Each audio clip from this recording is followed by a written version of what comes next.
Now, there's something that the Prime Minister knows that you don't. In fact, many don't know what the Prime Minister knows, and that's that African gangs are terrorising Victorians, and it's something we should talk about. The project has a lot to answer for. I am absolutely furious, and you should be too. This is going to be a video on their latest fake news. Last night, Waleed Aly claimed that if you come across a Crim, they're 71.7 times more likely to be born in Australia. This is a blatant lie.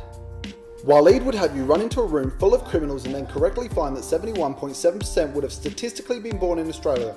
However, that would mean that if you come across a Crim, they would be 3.5 times more likely to be Australian born, not 71.7. Meaning that if you come across a Crim, they're 71.7 times more likely to be born in Australia. Waleed, you are a professional journalist and this is basic math. Sudanese-born Victorians make up 0.1% of the total Victorian population, while accounting for 1% of total crime, and in relation to aggravated burglary, Waleed correctly notes that this jumps to 3.8%. Meanwhile, Australian-born Victorians commit 71.7% of total crime.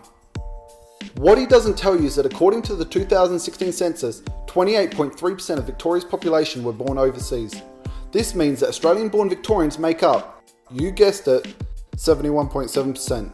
This means that Sudanese-born Victorians are 10 times more likely to commit crime and 38 times more likely to commit aggravated burglary, while Australian-born Victorians commit crime relative to their population size. So to revisit and rectify the project's deliberately misleading infographic, if you were in a room full of 100 Australian-born Victorians, one of them would likely be a criminal, while if you were in a room full of 100 Sudanese-born Victorians, 10 would likely be criminals.